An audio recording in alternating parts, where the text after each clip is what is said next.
Sir, I am Dr. Rajesh. I am homeopathic doctor, and I have two questions. I have read that about Muhammad Paigambar as the last and the final prophet. Why the stress is given on the word last and the final?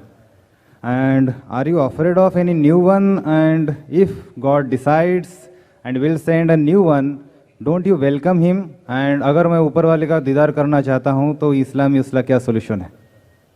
Thank you, sir. Brother, there are two questions. One thing, that why do you stress so much that he is the last prophet?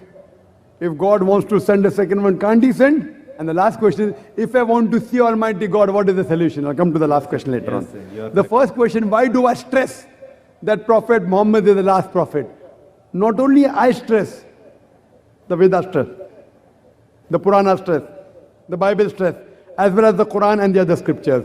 Allah says in the Quran, in Surah Azab, chapter number 33, verse number 40, مَا كَانَ مُحَمَّدٌ أَبَا أَحَدٍ مِّن رِجَالِكُمْ وَلَٰكِنَّ رَسُولَ اللَّهِ وَخَاتَمَ النَّبِيِّينَ وَكَانَ اللَّهُ بِكُلِّ شَيْءٍ عَلِيمًا. That Prophet Muhammad, peace be upon him, is not the father of any of you men, but he is the Prophet of Almighty God. He is the seal of the prophets. And Allah is all-knowing, full of knowledge. Now when Almighty God said, if Almighty God wants to send, He can surely send. But Almighty God does not speak a lie. Almighty God doesn't tell a lie. It's mentioned in the Quran in chapter 33, Surah Azab, chapter 33, verse 40, that this is the last prophet. So Almighty God knows. If He wanted to send another prophet, He would not have mentioned this is the last prophet. So because He had mentioned the last prophet, I believe in it. And since Almighty God, He knows the future. You and I don't know the future. Almighty God knows the future, and He said that this is the last. Therefore I believe in it. Now, depending upon the requirement, what was required, He has given. Some people say, why didn't He send Prophet Muhammad on the day one? You know, my son wants to do medicine. He said, why don't you put me in medical college directly? First you have to go to school. Standard 1, Standard 2, Standard 3, pass school, then medical, right? So depending upon how the humanity progressed, Almighty God kept on sending messengers.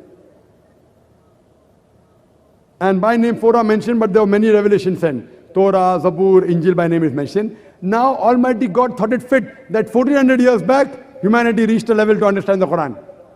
Then He sent His last and final messenger, Prophet Muhammad, peace be upon him, last and final message, the glorious Quran. Now if Almighty God wants, He can surely send. But since He has mentioned He will not send, He will not send. And this religion has completed. The previous scriptures were not in the complete form. Allah mentions, Almighty God mentioned in the Quran, in Surah Ma'idah chapter 5 verse number 3, that on this day have I completed my favor unto you, have chosen for you Islam, and complete the religion for you. After the religion of Islam is completed, nothing new can be added, nothing can be subtracted from this religion. It's complete. That's the reason, if anyone today says that he gets revelation from Almighty God, anyone who says he's a prophet of God, he has to go to a psychiatrist. Today, there are hundreds of people claiming to be God, people claiming to be prophets of God. They require a psychiatrist. Because after this, no other revelation will come. After this, no other prophet will come. السلام عليكم. لا تنسوا الاعجاب بالفيديو والاشتراك في القناة تشجيعا لنا لنستمر بنشر المزيد إن شاء الله.